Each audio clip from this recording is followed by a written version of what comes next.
오늘 준비한 말씀을 다 전하는 것이 저의 사명입니다. 잘 들어주시기 바랍니다. AD 49년 로마 사회에 여러분 큰 문제가 발생했습니다.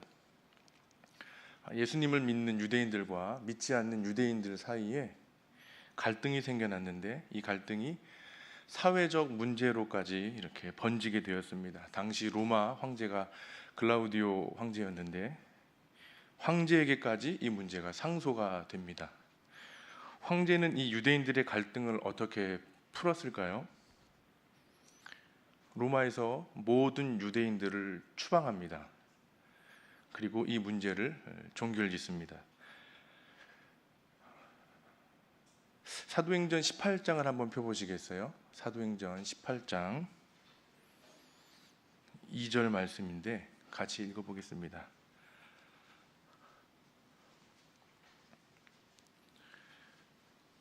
같이 읽습니다. 아굴라라 하는 본도에서 난 유대인 한 사람을 만나니 글라우디오가 모든 유대인을 명하여 로마에서 떠나라 한고로 그가 그 안에 브리스길라와 함께 이달리아로부터 새로 온지라 바울이 그들에게 가매.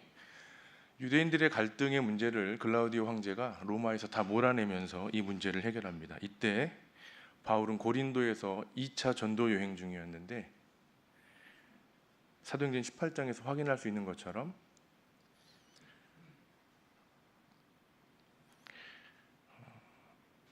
로마의 모든 유대인들이 로마에서 추방되었고 그때 브리스길라와 아굴라 바울이 처음 만나게 됩니다.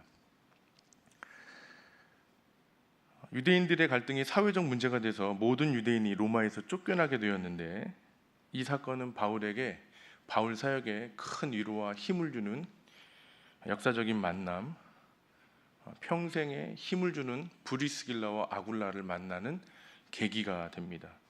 여러분, 길이 막히게 되고 안 되는 것처럼 보여도 하나님의 역사는 참으로 신비롭고 오묘해서 인간의 지혜로는 측량할 수 없습니다. 신묘막측하다 우리가 말합니다. AD 49년 유대인들이 로마에서 추방되자 로마 교회에 있던 유대인 그리스도인들 자연스럽게 이제 다 떠나게 되니까 로마 교회에는 이방인들만 남게 되었겠죠. 그래서 로마 교회는 자연스레 이방인 교회가 됩니다. 그로부터 5년 뒤 AD 54년 글라우디오 황제가 사망하게 되죠. 그의 조카 네로가 뒤를 이어 황제가 되는데 글라우디오 황제가 사망하고 나서 5년 뒤인 AD 54년 이후로 우리도 왜 미국 좋은 나라 가고 싶어 살고 싶어 하잖아요. 이민 가고 싶어 하잖아요. 쫓겨난 유대인들이 다시 로마로 돌아갑니다. 또 로마 교회를 떠나야 했던 유대인들도 로마 교회로 다시 돌아오게 되죠. 5년 만에 유대인과 이방인들의 재회, 교회가 활기를 띠게 되었고 처음에는 얼마나 반갑고 기뻤을까요? 근데 그 시간이 길지 않습니다. 기쁨도 잠시, 이번에는 로마 교회 안에 믿는 자들 안에서 갈등이 생기는 겁니다. 이방인과 유대인의 갈등입니다. 이전에 없었던 몇 가지 문제가 발생하는데요. 첫 번째, 5년 만에 돌아와 보니까 교회의 주도권을 누가 갖고 있어요? 이방인들이 갖고 있죠. 유대인들이 사역의 주도권을 가져오려고 합니다. 첫 번째 문제. 두 번째, 선민 사상을 가졌던 유대인들이 이방인들을 무시하죠. 이방인들 마음에 분노가 쌓일 거 아니에요? 같이 정죄합니다. 판단하는 겁니다.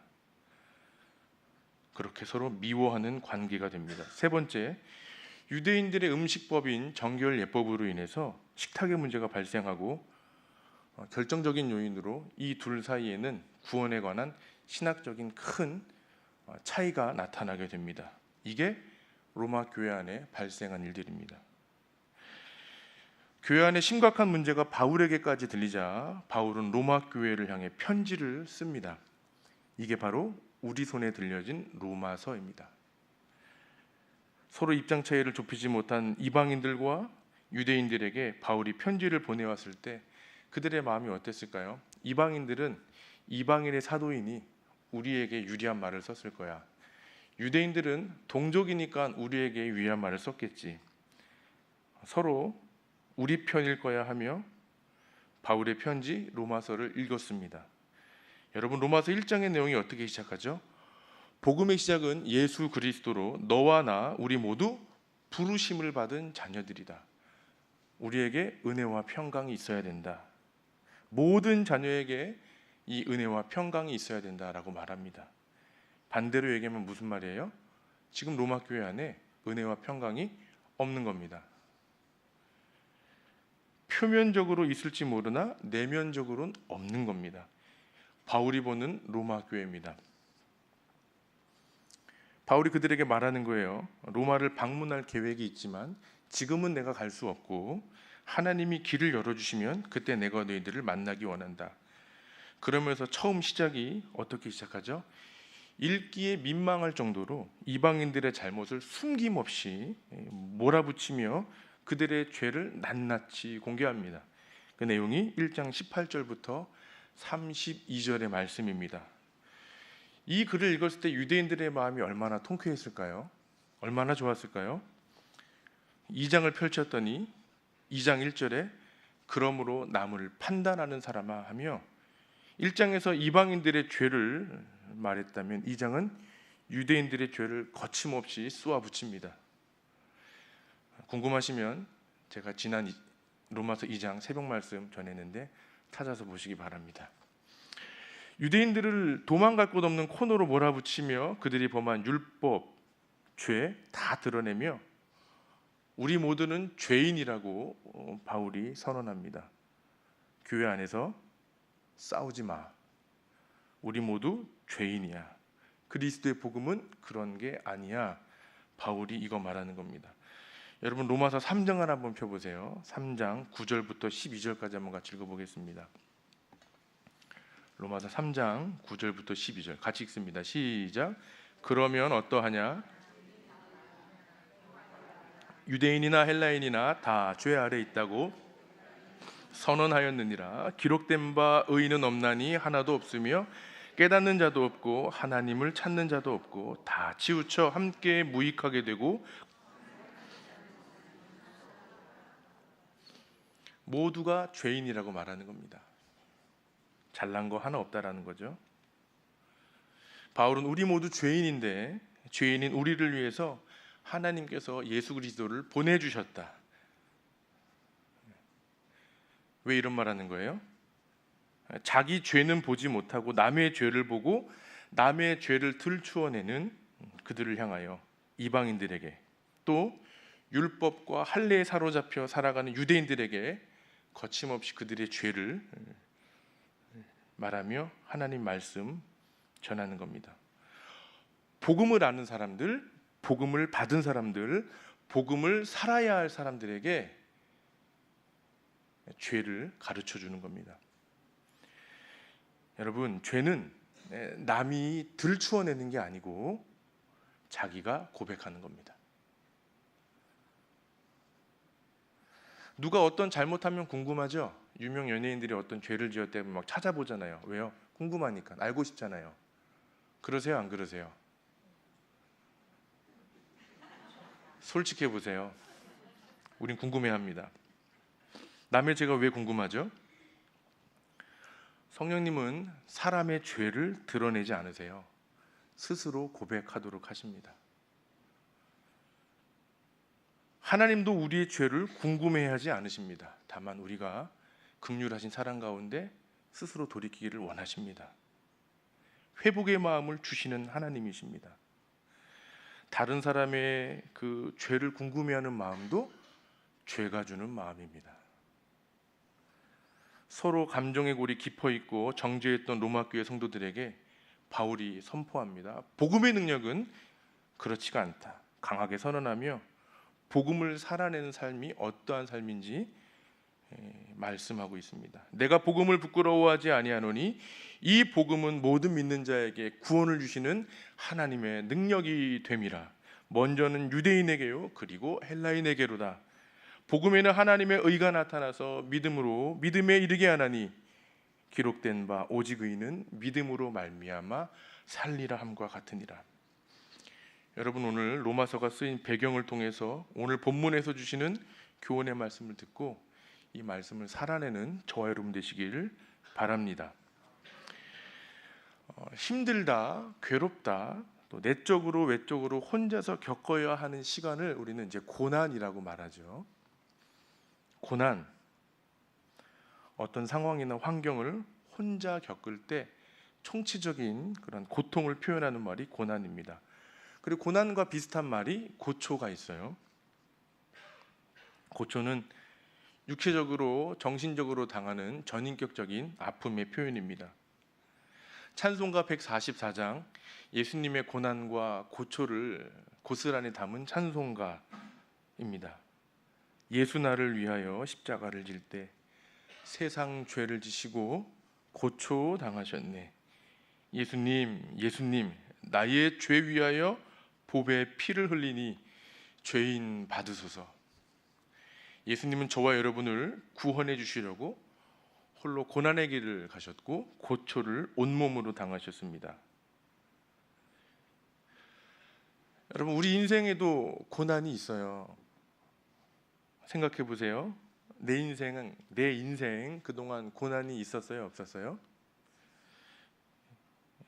고난이 있었습니다. 고통을 안 당해본 사람 누가 있을까요? 아무도 없죠. 온 세상을 창조하신 만왕의 왕이신 예수 그리스도께서 고난과 고초를 당하셨습니다. 지금 고난 중에 계신 성도님들도 계실지 모르겠습니다. 방금 말씀드린 것처럼 내가 힘들 때, 괴로울 때 안팎으로 당하는 어려움을 온몸으로 받을 때가 있는 겁니다.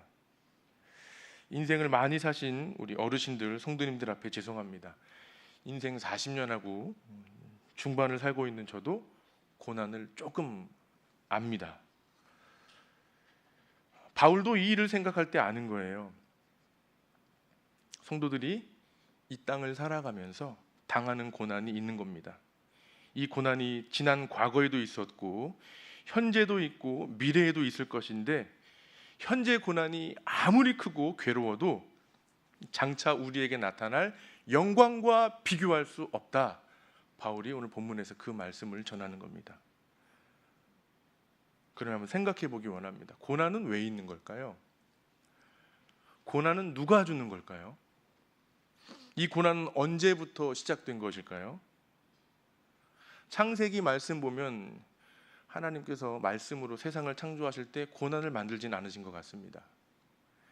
경작할 때 기쁨의 보람에 땀은 있어도 고난이라고 해석하기는 좀 어렵습니다. 고난은 왜 있는 걸까요? 누가 주는 걸까요? 언제 이 고난이 시작된 걸까요? 여러분, 성경은 그 시작이 바로 죄라고 말합니다. 세상에 죄가 들어오기 전에 사람에게 고난이 없었습니다. 첫사람 아담이 범죄한 후에 죄가 들어왔고 인간에게 고난이 찾아왔습니다. 인간에게 찾아온 첫 번째 고난 뭐죠?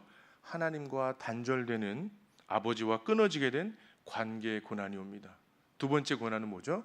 육체적인 고난이겠죠. 죄가 들어오기 전에 땅은 일한 만큼 소산을 내었습니다. 일한 만큼 보람을 느꼈습니다. 열심히 일하면 열심히 일한 만큼 보상을 다 해주었습니다. 여러분, 2025년 지금 살아가고 있는데요, 여러분 열심히 일한 만큼 보상 받으세요? 열심히 일한 만큼 대가가 오세요? 육체의 고난이 우리에게 있는 겁니다. 이 고난이 우리를 괴롭게 하지만 하나님은 선하셔서 고난도 선용하시며 오늘 본문 28절에서처럼 모든 것이 합력하여 선을 이루게 하십니다. 죄는 인간이 지었지만 하나님께서 독생자를 죽이시며 그 책임을 예수께 물으셨습니다. 예수님이 우리를 위해 죽으실 때 확실하게 죄 용서하셨다는 증명이 어디서 이루어졌어요? 십자가잖아요. 거기서 보여주셨습니다. 여러분, 죄로 인해 인간 세상에 들어온 고난은 믿으시기 바랍니다. 반드시 끝이 옵니다. 그 끝이 뭘까요? 장차 우리에게 나타날 영광이라는 겁니다. 고난이 시작이라면 영광이 끝입니다. 시작과 마무리가 있는 겁니다. 마지막 날 우리에게 주실 영광 때문에 저와 여러분이 고난을 견딜 수 있는 겁니다. 여러분, 우리가 매 주일 예배 마지막에 오늘 1, 2, 3부에서도 그랬고 오늘 저녁 예배도 그럴 겁니다. 목회자의 축복 기도를 받고 세상으로 나아가는 이유가 뭐예요?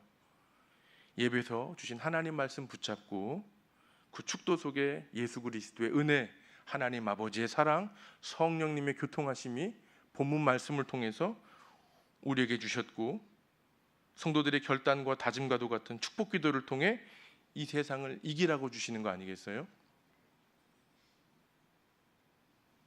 그런데 그 결단과 다짐, 세상에서 열매 맺지 못하도록 우리의 신앙이 무너지도록 하는 악한 원수의 공격이 있는 겁니다. 예수님 말씀하셨던 더러운 귀신들의 못된 충동질이 있는 겁니다.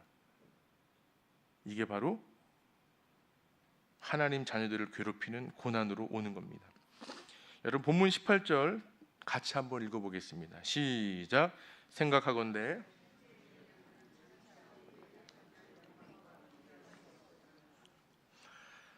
성도의 삶에 고난이 찾아올 때, 고난을 도저히 감당할 수 없을 때 하나님께서 주실 영광으로 마지막을 약속해 주십니다. 사랑하는 여러분, 고난 중에 이 말씀을 암송하시길 축복합니다. 생각하건대 현재의 고난은 장차 우리에게 나타날 영광과 비교할 수 없도다. 제가 어느 목사님 설교에서 들었어요.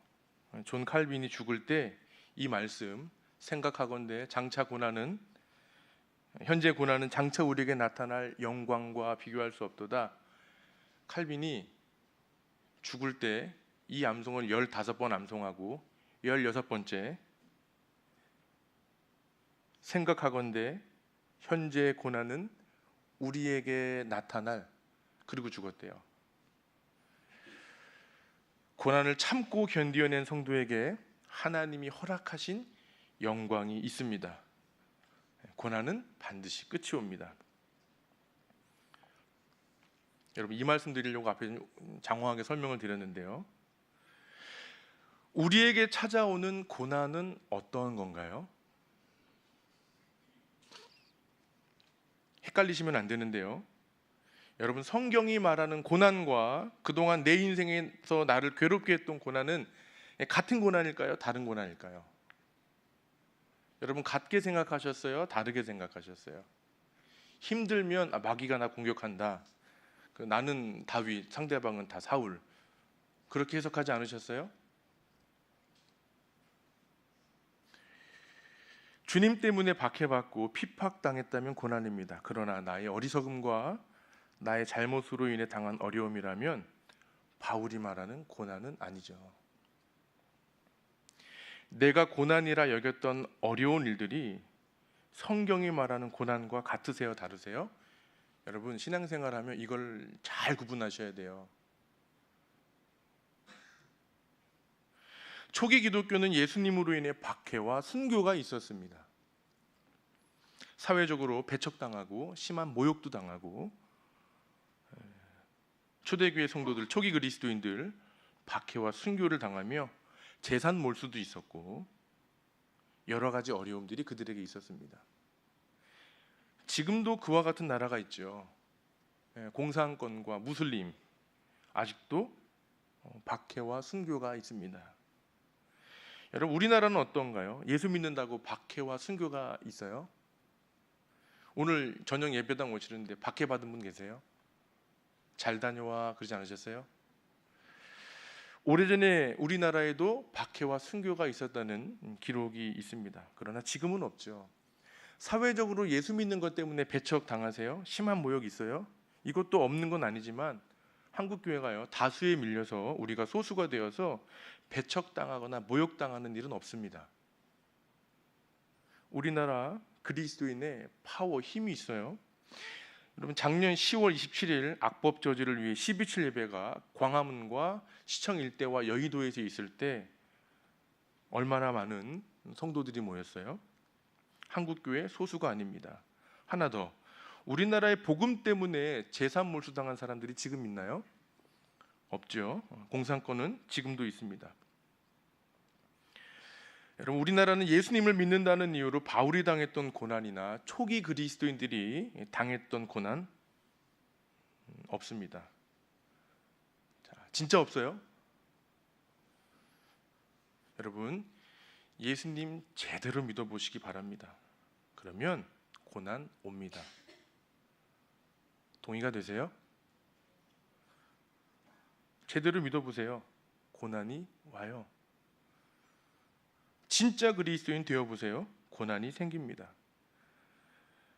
본문에서 바울이 말하는 현재의 고난 어떻게 올까요? 나를 괴롭게 하고 힘들게 하는 것, 성도된 우리에게 고난으로 찾아오는 문제. 내가 진짜 그리스도인이 되었다면 어떻게 올까요? 죄입니다. 죄가 우리를 고난되게 합니다.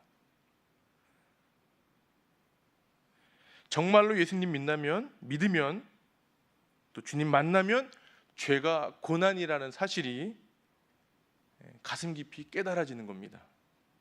죄 때문에 괴로운 겁니다. 여러분, 가짜가 아니라 진짜로 믿으면, 진짜 생활을 하면 그 사람은 자기 부인이 일어나는 겁니다. 그 인생에 고난이 시작되는 겁니다. 내가 죄를 이길 수 없죠. 내가 죄를 이길 수 없습니다. 그러나 죄가 끝날 때가 옵니다. 영광의 날을 기다리는 신앙인이 되는 겁니다. 19절 보세요. 같이 읽어보겠습니다. 시작. 피조물이 고대하는 바는 하나님의 아들들이 나타나는 것이나. 내가 내 죄를 보고 내 죄를 내 인생 고난으로 여기는 사람에게 나타날 영광이 되는 것입니다. 세상에서 아무리 많은 것들을 업적을 쌓아 놓았어도 자기 죄 보지 못하고 자기 부인하지 못하면 그 인생의 마지막에 어떤 영광이 있을까요?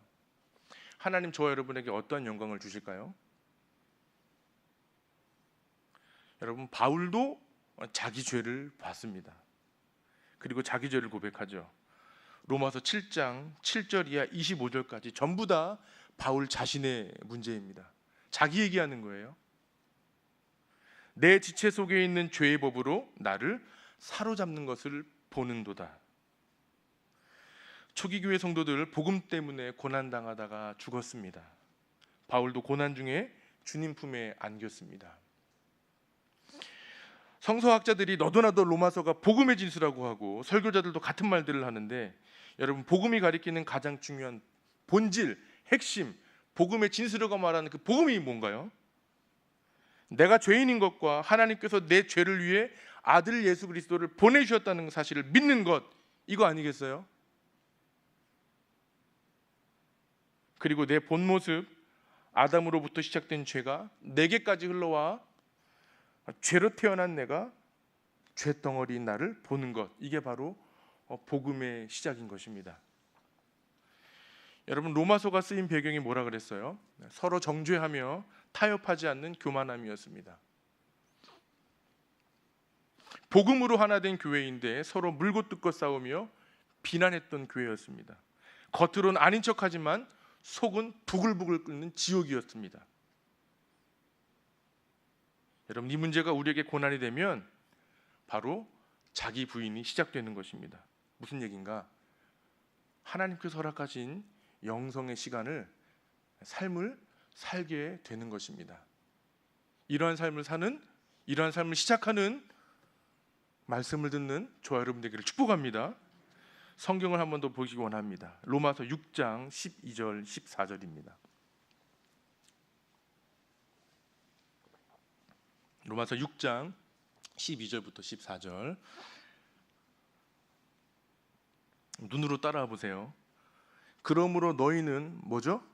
죄가 너희 죽을 몸을 어떻게 해요?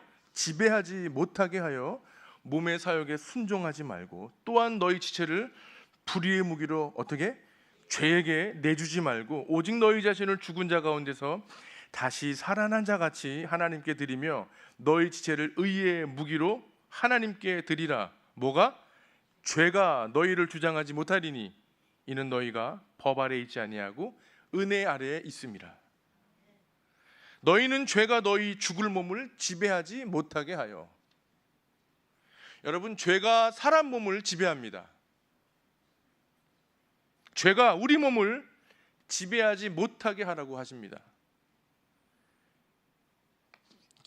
기도 사역자들이요, 이제 우리 화역 중보기도 하신 분들은 많이 들었어요. 제가 많이 얘기했거든요.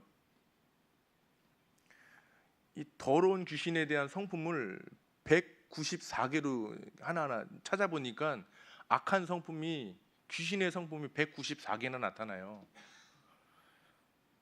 그 중에 교만, 음란, 우울, 불신앙, 질병, 이 5가지가 중심이 돼서 사람을 괴롭게 하는 겁니다. 너희는 죄가 너희 죽을 몸을 지배하지 못하게 하여. 우리가 죄성이라고 말하는데 그 죄성이 뭐죠? 여러분, 죄성이 뭐예요? 귀신이에요. 더러운 귀신입니다. 더러운 귀신이 저 여러분 마음에 죄성으로 충동질하고 못된 마음 갖게 하고 주님으로부터 멀어지게 하고, 이 모든 더러운 귀신이 우리 몸을 지배하도록 하는 것입니다.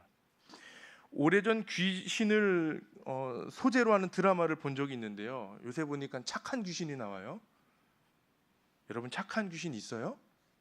그런 거 없습니다. 그런 드라마 보지 마세요. 하나 유익하지 않습니다. 사람을 도와주고 잘되게 하는 귀신, 천사만 가능합니다. 하나님 붙여주신 천사만 가능해요. 귀신은 절대 그렇게 하지 않죠. 방해합니다. 잘 되게 하고 유익을 주는 것처럼 보여도 마지막은 하나님으로부터 끊어지게 합니다. 멸망입니다. 그게 귀신의 목적이죠. 우리나라 500년 유교문화, 1000년 동안의 불교에 사로잡혔던 시간, 5000년 샤머니즘에 찌들어 있는 우리나라, 특별히 조상에게 제사하며 조상들에게 식사 대접한다고 제사밥 차리잖아요. 이거 다 귀신에게 속는 거 아니겠어요? 사람이 죽으면 낙원 아니면 음부입니다. 이제 2주 후면 민족의 고유한 명절인 추석이 다가와요. 우리나라가 대대로 오랫동안 제사하며 하나님 앞에 범죄한 시간이 또 찾아옵니다. 여러분, 이 죄로부터 한국교회, 저와 여러분이 대신 회개하며 이 죄를 끊어내야 될 줄 믿습니다. 주님 오시는 그날까지 계속돼야 됩니다. 기도하시기를 바랍니다. 죄가 우리의 몸을 지배하지 못하도록 몸의 사욕에 순종하지 말고, 육신의 정욕, 안목의 정욕, 이생의 자랑이, 그와 같은 것들로 충동질하는 죄성들이 너희 몸을 주장하지 말라고 하는 겁니다. 한 말씀만 더 찾아보겠습니다. 마태복음 12장 한번 펴보시겠어요?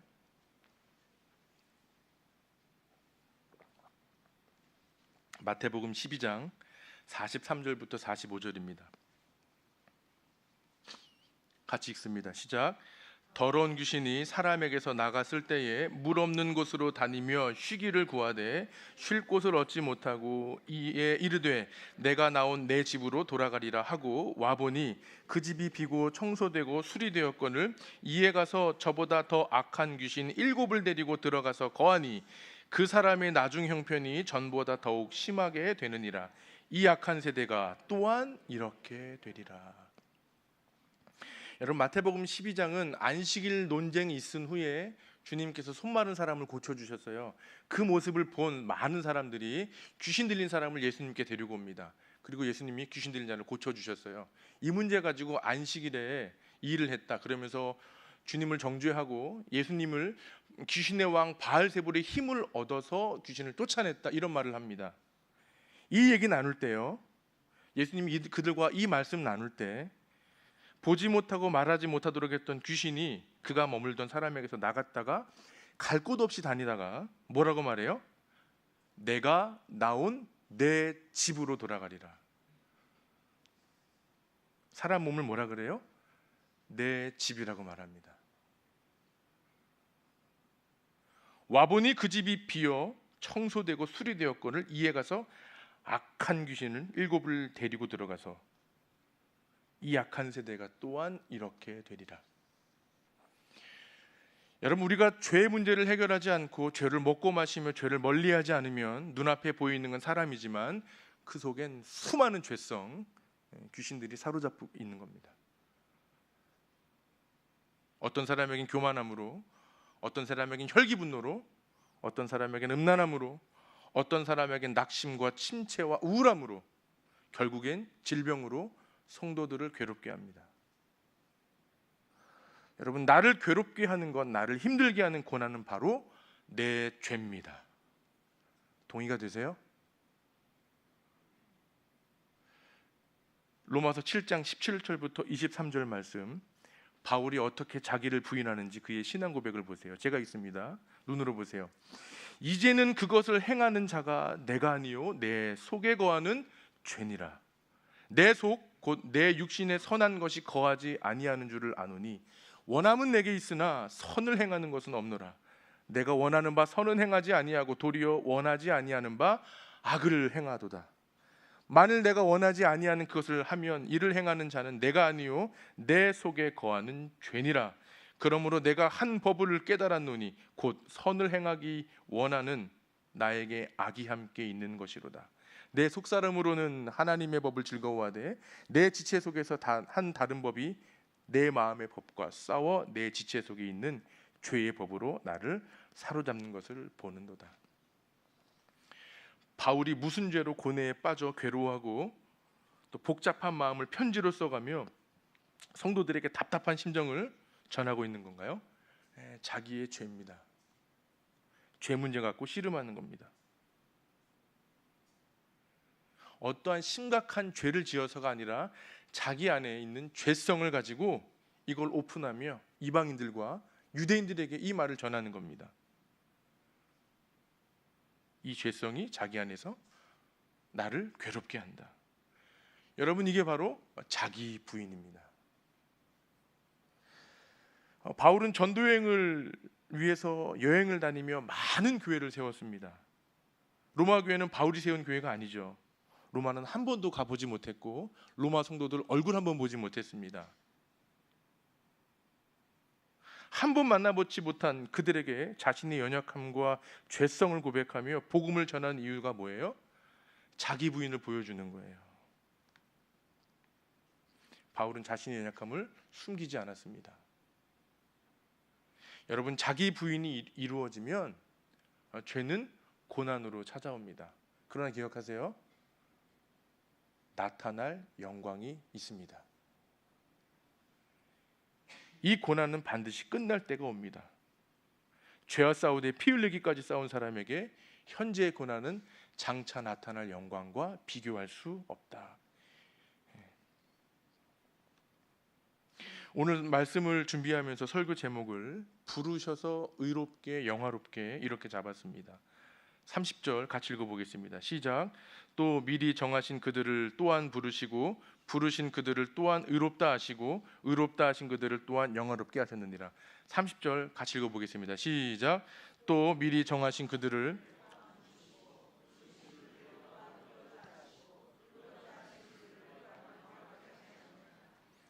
하나님이 택하신 저와 여러분, 부르셔서 의롭게 하시고 의롭게 하신 우리를 영화롭게 하시는 것, 이게 하나님의 뜻입니다. 왜 부르실까요?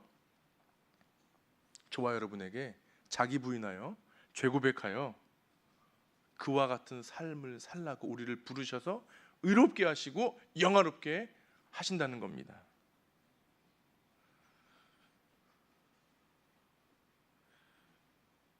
죄가 있지만 죄 없다 칭하여 주시고 죄를 고백하는 자에게 영원한 영광의 상태를 유지하는 영화롭게 하겠다는 힘과 능력, 이 말씀을 주시는 겁니다. 설령 우리가 기도할 수 없는 상태에 있을지라도 너무나 힘들어서 내 죄가 너무나 아파서 하나님 앞에 설 수 없을 만큼 내가 부끄러워서 내가 수치스러워서 그렇게 내가 쓰러지자 할지라도 하나님은 그때라도 역사하시고 자기 부인하는 자에게 움직여 일하시겠다고 말씀하시는 겁니다. 자기 죄를 보는 사람, 자기 죄를 고백할 수 있는 사람, 바울도 스스로 그런 사람이 되었고 이방인들과 유대인들에게 그러한 사람이 되라 하시고, 오늘 이 말씀을 읽는 저와 여러분에게도 그와 같은 사람이 되라고 하십니다. 여러분, 우리 생각에 바울이 부르심 받은 이후에요, 주님의 복음을 전하며 정말 놀라운 사역을 했기 때문에 바울 인생에 어려움이 있었을까? 또 바울은 상식과 이성을 뛰어넘어 놀라운 풍부한 신학적 지식을 가지고 교회를 섬기며 초자연적인 놀라운 사역을 감당했기 때문에 아마도 바울에게 우리가 바울 서신을 통해서 알고 있는 것처럼 기적은 일상에 자주 나타나는 일들이었습니다. 예수님이 그와 함께 하신다는 증표였죠. 여러분, 장로교는요, 성령의 은사를 뒤로 하는 경향이 좀 있죠. 무슨 말이냐면 성령의 은사에 대해서 얘기를 잘 안 합니다. 은사 나타나면 말씀보다 우선시한다고 의뢰 조심부터 하는 경향들이 있습니다. 성령의 은사를 조심해야 한다는 게 마치 장로교회는 전례가 돼버렸어요. 근데 그렇지 않습니다. 성령의 역사는 하나님이 주관하십니다. 하나님이 예배 중에 놀라운 일들을 행하십니다. 교단이 중요한 거 아닙니다.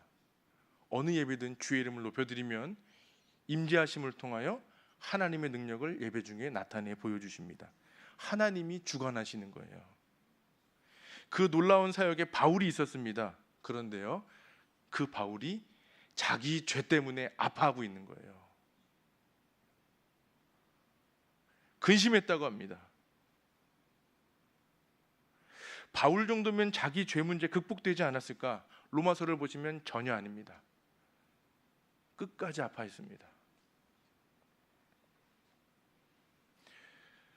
여러분, 자신의 죄가 보이세요? 자신의 죄가 느껴지세요? 그 문제 가지고 하나님 앞에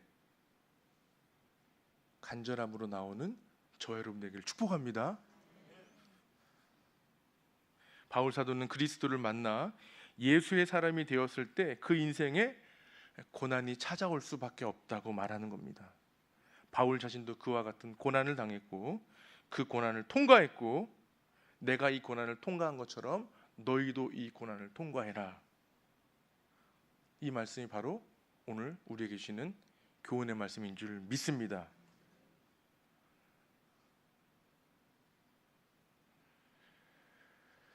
그리스도 예수와 합하여 세례받은 저와 여러분, 그의 죽으심과 합하여 세례받았습니다. 죄에 대하여 죽은 겁니다. 내 안에 죄성이 있고 내 안에 죄의 유혹들이 여전히 꿈틀대지만 장차 나타날 영광과 비교할 수 없다고 말씀하십니다. 믿음으로 싸워내시고 믿음으로 승리하는 저와 여러분 되시길 주의 이름으로 축복합니다. 우리는 죄로부터 해방되어 의의 종이 되었습니다. 죄의 싹은 사망이요 하나님의 은사는 그리스도 예수 우리 주 안에 있는 우리에게 주신 영생이니라. 기도하겠습니다. 하나님, 우리를 부르셔서 의롭게 하시고 또 영화롭게 하시겠다고 말씀해 주시니 감사합니다.